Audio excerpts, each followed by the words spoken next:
Guys, I'm so excited. I got the call.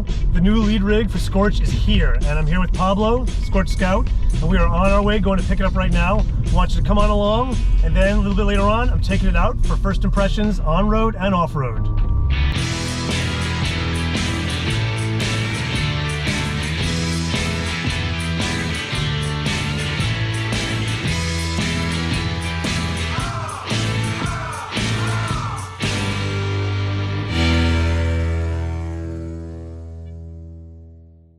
Let's take a moment to talk about how we got here. SCORCH held its first event in 2015. The group quickly grew in popularity. Soon, we were one of the fastest growing and largest off-road meetup groups in Southern California. For the last 5 years, I led every single SCORCH ride from the Red X. The Red X was a mostly stock 2010 Nissan Xterra. With its body-on-frame design, a Dana 44 rear-locking axle, and beefy shocks, the off-road and Pro 4X editions of the Xterra were, in my opinion, the most underrated vehicle in modern off-roading history. I freaking loved that rig. Then, on the way to a SCORCH ride, the Red X, with over 180,000 hard miles on it, died.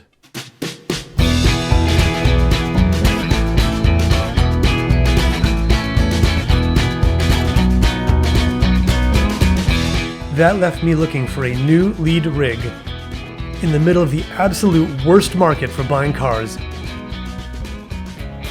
I narrowed my choice down to 3 options: the Toyota 4Runner, which in many ways was the closest thing to an Xterra, the Jeep Wrangler, the wildly capable and ever-present king of the trails, or the new Ford Bronco, which was making quite a stir for its mix of on- and off-road capability. I've spent the last few months talking to owners of all 3, while also working with dealers to see what was available and for how much. You can check out our prior videos to experience that journey. But for now, my search is finally over. And weirdly enough, it finds me in a Nissan Versa.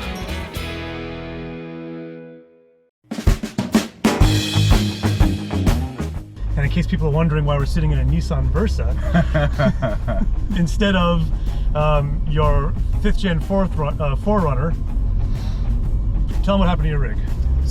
She was sleeping in the street peacefully, and at 3 a.m. this drunk kid slammed into it, making a mess of it, messing up the frame, and I've had 4 months in the body shop.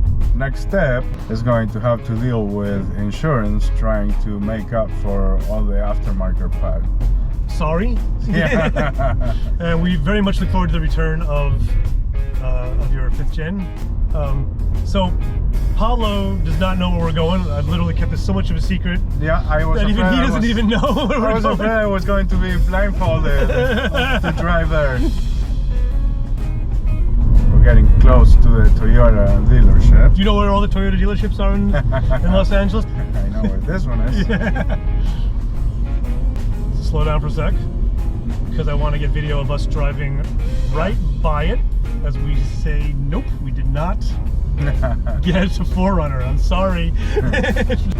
And it was a tough decision. Here's why it was tough: because I loved the Xterra. I loved the Xterra, and I loved what it represented. And the truth is, I mean, the spirit of SCORCH really resided in that vehicle, because it was a vehicle that was off-road capable, but not built for off-roading. You know, it was proof that if you've got that button, if you've got that four-wheel drive button or lever in your car, come on out and you could, like, I can open up a world for you. The 4Runner was the next step in that. 2 Broncos. We just saw 2 Broncos in 2 minutes, which I think it's a good sign. Is a world record for me. I've never seen. They're so hard to spot around here, and they take a long time to show up.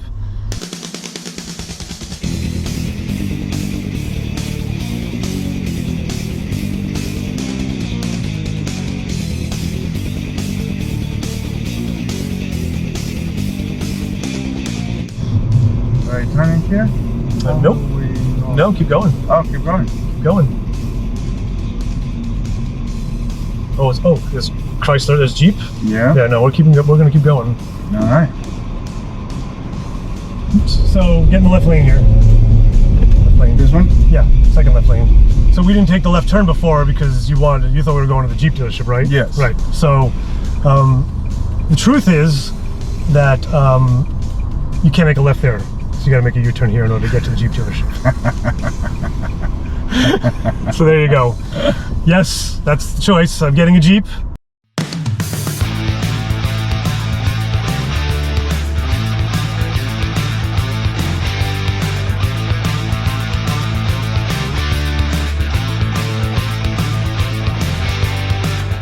So there you go, ladies and gentlemen, here it is. My first look and your first look at the new Scorch lead rig.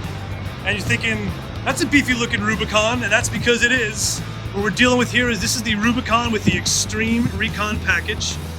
35-inch tires. We're looking at a 1.5-inch lift, actually 2.5-inch lift if you start from where a Wrangler Sport would be. Upgraded suspension gears to help accommodate for the huge tires. Reinforcing on the back in order to hold this giant tire. We're talking about a significant amount of beef. That's takes my breath away. I'm falling in love already, and I hope you are too. Before we take the rig out for its first spin, a quick shout out to Scott Robinson Jeep in Torrance, California. They hooked me up with the exact vehicle I wanted when no other Ford or Jeep dealer could. My boy Ashley got me the whole package at MSRP, at the exact moment when MSRP Wranglers were the rarest of birds. He'll do the same for you if you walk in and mention Scorch. The next day, I hit up my friend Rebecca, who had never been off-roading before, to join me on my first run with my new Wrangler Rubicon Extreme Recon. The trailhead was over an hour away, which provided a great chance for first on-road impressions. Looking forward to taking this thing on its first dirt, but right now I want to talk about my first drive on the freeway. I've been going about half an hour now, and I gotta say the pushback on having a solid axle I think has been a little bit overblown. Look, can I go 90 on this and feel comfortable? No. Has the car been drifting a little bit? Yeah, absolutely. This is my first time in an SUV in the last 6 months. But I already feel the control is there. I mean, this isn't a JK, it's a JL, and that on-road manners are there. I can feel it. So I'm happy about that. The biggest trade-off I made was going to be how it was going to be on the road, and I got to say, not bad. And how about the seats? How do the seats feel, Rebecca? Pretty darn comfortable. Oh, by the way, me and my friend Rebecca, friend of the family. This is her first time off-roading. She's never been off-roading before. Seats. Hazard reported ahead. Hazard reported ahead. Comfortable. Seats are comfortable. Seats are comfortable. Not as bad. And you know, I gotta say, I got the cloth seats, not the leather, and I think that helps a lot because I've been in Blaine's vehicle a bunch, and he's got the leather seats, and I feel more comfortable in this one than I did in his. So I definitely think the cloth seats might be the way to go. You want to get just a little bit of extra comfort out of the vehicle. So far, I mean, I'm really enjoying it. I definitely don't feel like I've made a sacrifice. So super excited to get into the dirt.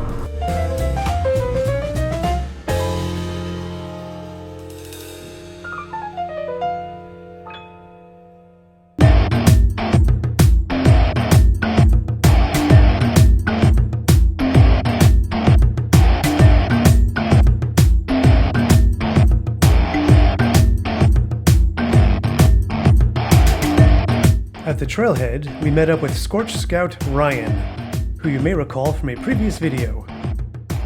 He once again brought along his two-door stick-shift Ford Bronco.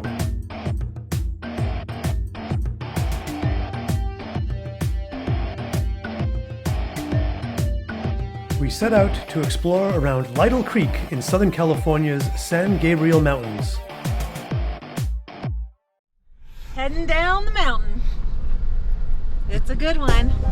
Am I gonna be, I don't know why we're not filming this. She's a little nervous. But- She's a little nervous. That's why I put the camera on her. Just a little.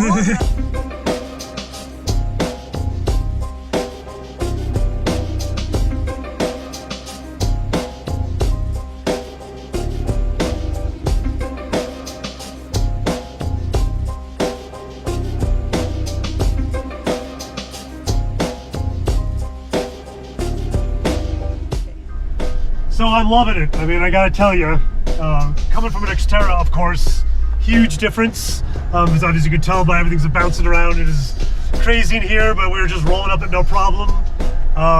It's a game changer, it really is for me. And yeah, I mean, the extra clearance, the big tires, it's beautiful, it's beautiful. I'm so happy right now.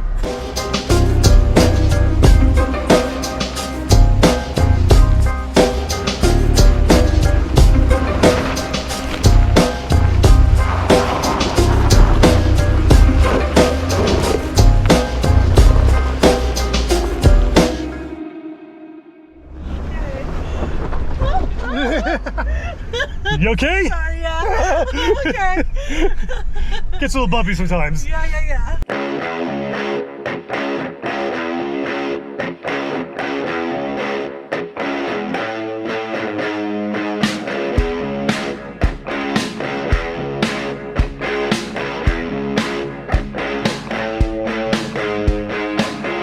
So let's talk about my new rig. It's a 2022 Jeep Wrangler JLU 4-door, sporting the Extreme Recon package, which is Jeep's answer to basically the Sasquatch package. It adds a bunch of goodies that helps keep the Jeep Wrangler ahead of the Bronco in a lot of things like approach angle, departure angle, breakover, water fording capability. It's also got those solid front axles, which separates it from the Bronco and from the 4Runner. And I gotta tell you, after driving around with it today, I don't know that I can go back. Especially when you consider that the drive here wasn't that bad. It wasn't drifting off the road. So I'm not missing the IFS as much as I would, and I'm appreciating the solid axle more than I thought I would. Would I have loved the Bronco? Absolutely, I have no doubt about it. But you know what?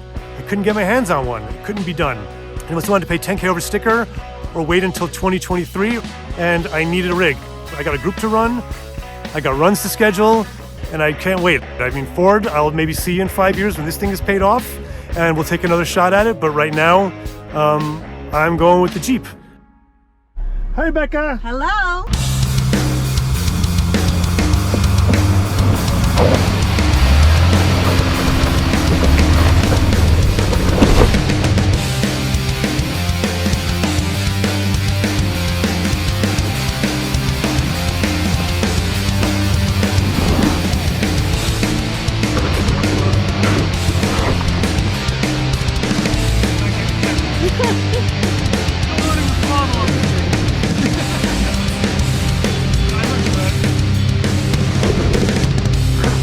How's your first off-road going? Really good. You enjoying it? I'm having a great time.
I have to say, I am not disappointed in my decision.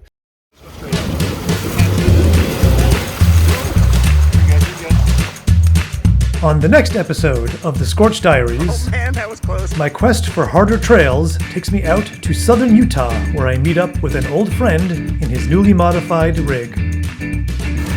Subscribe and follow to keep up with our future episodes. Thanks for watching.